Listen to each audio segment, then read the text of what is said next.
当察觉到自己的状态不对时，一定要想尽一切办法把自己救上来。这不是一种过度的执念，而是你对生命本身最基本的敬畏。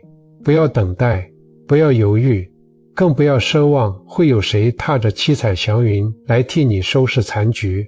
当心灵的暴雨落下，当情绪的洪水决堤，你是唯一的灾民，也是唯一的救援队。这是一种必须立刻执行的命令。停止下沉，抓住浮木，从情绪的泥沼中把自己拔出来。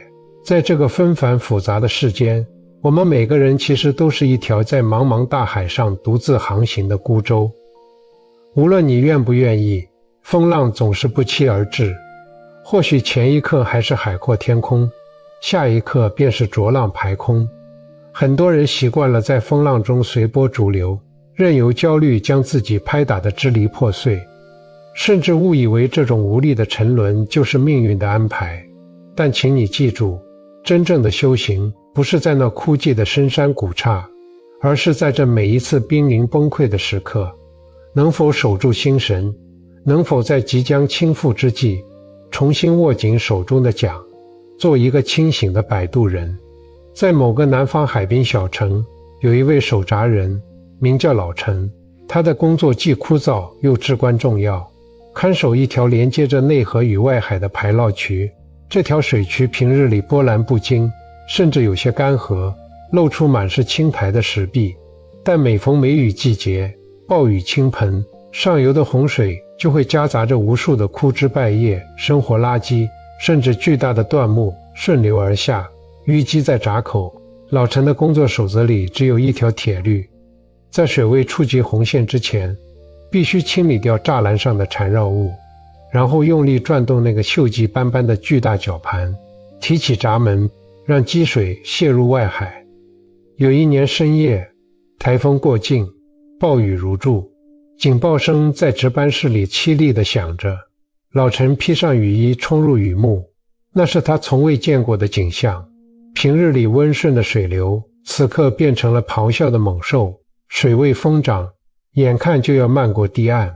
更糟糕的是，一棵被风折断的巨大榕树，连同无数纠缠的藤蔓，死死卡在了闸口的铁栅栏上，水流被堵住，压力剧增，整个闸门都在震颤，发出恐怖的低鸣。那一刻，老陈感到了前所未有的恐惧。风雨太大，人力显得如此渺小。他本能地想退回温暖干燥的值班室，想等着风雨自然停歇，想等着水位自己退去。他心想，也许这棵树会被水流冲走呢，也许雨马上就停了呢。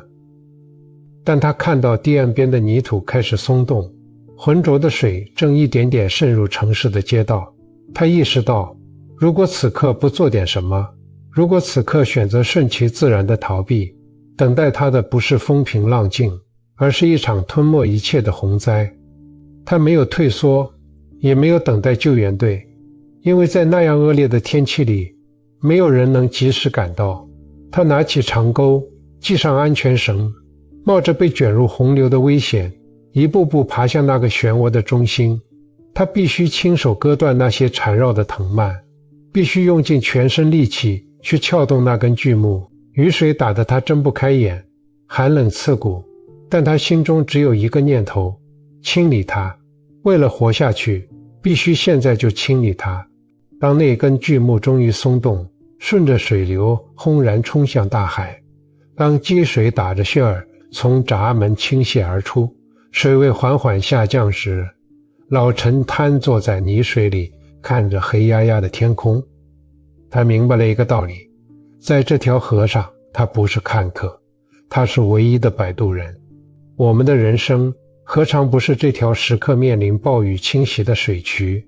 那些突如其来的焦虑，那些盘根错节的执念，那些让你辗转反侧、夜不能寐的痛苦，就是暴雨中卡在心门上的断木和垃圾。很多时候，我们就像那个最初想要退回值班室的老陈，当状态不对，当负面情绪来袭，我们习惯了被动等待。我们告诉自己，忍一忍就过去了。交给时间吧，也许有人会来理解我，拯救我。我们把放下误解为双手一摊的消极放弃，把随缘曲解为随波逐流的自我麻痹。我曾经也犯过这样的错误，在很长一段时间里，我陷入了一种深沉的无力感中。那是一段事业受挫，人际关系也分崩离析的日子。我把自己关在房间里，拉上窗帘，切断了与外界的联系。我以为这叫闭关，以为只要我不去面对，那些痛苦就会像潮水一样自然退去。我躺在床上，任由思绪的浑水在脑海里反复激荡，任由自我怀疑的藤蔓将我越缠越紧。我期待着一觉醒来，世界会变好。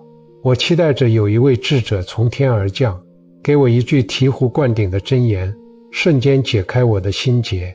然而，现实是残酷的，日子一天天过去，我的状态不仅没有好转，反而像那个被堵塞的闸口，压力越来越大，濒临崩溃的边缘。原本只是情绪的淤堵，最终演变成了生活的决堤。直到有一天，我看着镜子里那个颓废、眼神涣散的自己，突然意识到，并没有什么救世主。如果我不伸手拉自己一把，这潭死水就会彻底发臭，最终将我溺毙。所谓的静待花开，前提是你必须先松土、浇水、剪枝。真正的放下，不是把烂摊子扔在那里不管，而是像老陈那样，冒着风雨去清理闸口，主动斩断那些堵塞心流的障碍。这不仅是一种生存策略，更是一种修行。在当今这个信息过载、欲望膨胀的时代，我们每个人的心船都承载了太多的负重。看看我们现在的处境，每天睁开眼，手机屏幕里涌出的海量信息，就像那场暴雨，别人的成功，远方的灾难，社交网络上的攀比，职场中的隐形竞争，这些碎片化的信息流无孔不入地灌入我们的意识。我们感到焦虑，感到恐慌，觉得自己永远不够好，永远在错过。这就是心随境转，你的心成了外界信息的垃圾桶。此时，如果你不主动关闸，不主动切断这些干扰，你的精神堤坝迟早会崩塌。这不是让你逃避世界，而是让你懂得在洪流中建立屏障。再看看我们的情感关系，多少人像溺水者抓稻草一样，死死抓住一段已经变质的关系，或者一个不可能的人。我们以为这就是深情，以为这就是执着，但就像那根卡在闸口的巨木，它阻断了你生命活水的流动。你越用力抓，水位越高，窒息感越强。你以为你在坚持爱，其实你是在制造一场洪灾。这时候的自救，是忍痛割断那根绳索，是承认缘分已尽，是允许那根木头流向它该去的大海，让你的心重新流动起来。所以，当察觉到状态不对时，请把这当作灵魂发出的红色警报。这绝不是软弱的表现，而是觉醒的开始。不要硬扛，不要假装一切都好，硬扛只会让内伤加剧，假装只会让脓包溃烂。当你发现自己开始陷入无休止的内耗，开始对生活失去热情，开始被恐惧和担忧绑架时，请试着做一次主动的摆渡。人生本就是一场苦乐交织的摆渡，我们生来赤条条，去时亦空空，唯有这中间的一段航程属于我们自己。佛度有缘人，这个缘不是烧香拜佛求来的福报，而是你内心深处那股不愿沉沦，是要自救的决心。这世上没有绝望的处境，只有对处境绝望的人。真正的强者不是从不落泪，而是含着眼泪依然奔跑；不是从不迷茫，而是在迷茫中依然能摸索着点亮心灯。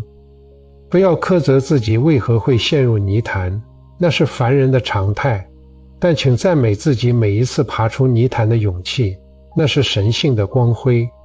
一定要想尽一切办法把自己救上来，去读书，去运动，去冥想，去走进山林，听听风的声音，去寺院听听晨钟暮鼓，让那些千年的智慧像清泉一样洗涤你的尘劳，让大自然的广阔治愈你的狭隘。当你学会了及时止损，学会了与自己和解，学会了在无常中做自己的定海神针，你就会发现，曾经遮蔽天空的乌云终将散去。愿你在未来的日子里做自己的摆渡人，愿你的心如明镜，映照万物而不染尘埃。愿你历经红尘浊浪，归来仍是少年心性。看，风雨已过，云层正在缓缓裂开，那一轮皎洁的圆月其实一直都在那里，从未离开。现在它正洒下清辉，照亮你脚下的路，波光粼粼，通向那个从容自在的彼岸。订阅我的频道，一步见山，见自己。